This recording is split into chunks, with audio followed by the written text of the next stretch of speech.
Okay. Course 102, Section 1, Property and Value Concepts. Learning objectives. At the conclusion of this section, students should be able to define appraisal, describe the different meanings of property, list and distinguish between the two major categories of property, list the 6 rights in the bundle of rights, list 4 governmental restrictions that affect property rights and value, list some private restrictions that can affect value, explain estates in property and fee simple estate, explain the differences among value, value in use, value in exchange, cost and price, define market value, given a description of a market situation, identify which economic principle applies to explain the situation, define the highest and best use, and identify the circumstances under which a use will be highest and best use. Introduction to appraisal. Seems like we should have started right here. Appraisal. An appraisal is an estimate of the value or monetary worth of an item of property as of a particular date. If you don't know that by now, we got issues. In this section, we will review property and property rights, estates and land, concepts of value, the definition of market value, economic principles applied in appraisal. Property and property rights. Property refers both to legal rights and to things. To thingies. No, you don't want to play? Okay. Most people think of property as tangible objects. Lawyers think of term property as the right to own, use, and enjoy an object. Property tax appraisal uses both concepts of property. Property is a broad term expressing the relationship between persons and their rights in and to their possessions. A property refers to the unit to be valued by the appraiser. 2 broad categories of property. There's real property, which includes land, buildings, and other items that are permanently attached to the land, and the ownership rights that people have with respect to these items. Appraisers will often use real property or realty to refer to the ownership rights and real estate to refer to the physical items. Personal property, which includes all other items that can be owned but that do not fit the definition of real property. Personal property is typically not permanently attached to real property and is movable. Tangible personal property refers to physical items such as trucks, inventory, raw materials, equipment, and machinery.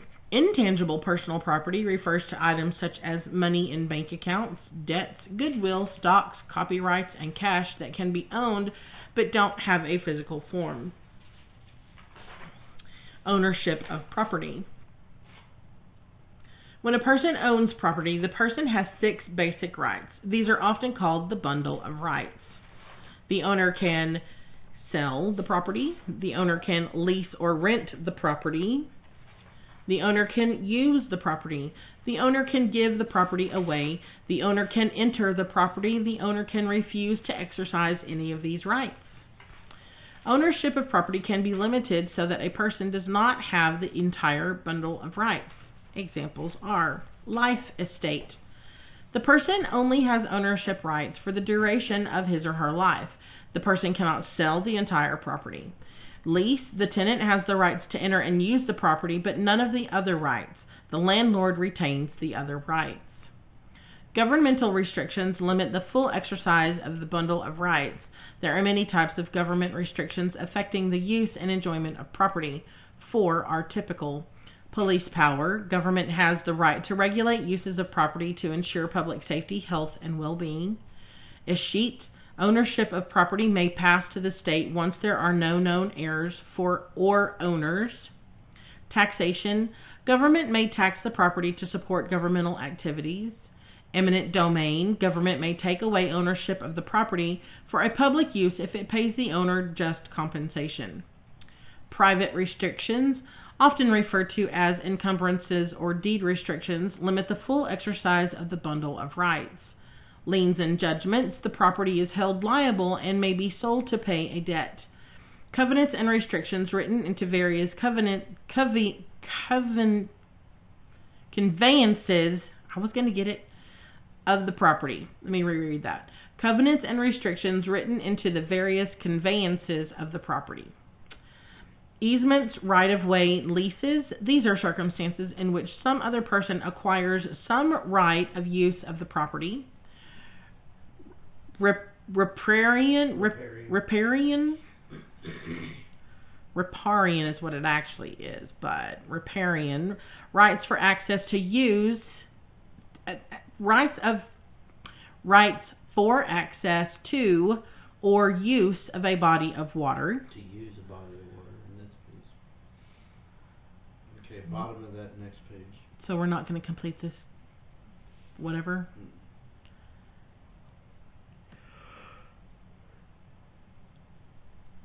Okay, estates and property.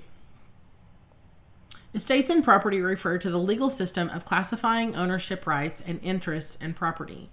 These ownership rights and interests in property are formally referred to as estates. Estates and property are classified according to how long they may last and according to whether the estate includes the full bundle of rights. Fee simple estate. When a person has full ownership of the property, including the right to determine who will own it after the person's death, that person has a fee simple estate. A fee simple estate lasts for an indefinite period because the owner may hold it for life and pass it to his or her heirs. The owner of a fee simple estate has the full bundle of rights, subject to applicable governmental and private restrictions. Determinable or conditional fee simple estate. This is a drastic form of use restriction. The owner has a fee simple estate as long as the property is used for permitted purposes. But if the use is changed to a different purpose, ownership automatically passes to someone else. Life estate. One person has the right to use and enjoy the property for life. At the end of the life, usually of the person who is using and enjoying the property, ownership passes to another person called the remainder man. Leasehold. A leasehold estate gives the lessee, the tenant, the right to use and enjoy the property for a specific period. The tenant has a leasehold estate. The landlord has the remaining fee simple estate subject to the rights of the leasehold. The land whore. Hey, are they related to the Star Lord? Possessory interest. A possessory interest is a right to use or possess property that does not result from a deed or lease. Licenses, franchises, landing rights, and similar transactions can create possessory interest. An example would be a privately owned ski resort located on governmental land. Trusts. In a trust, one person, the trustee, holds legal title to the property while another person, the beneficiary, has the right to use the property. Value concepts. In appraisal, value refers to the monetary worth of the future benefit that will be obtained from the ownership of property.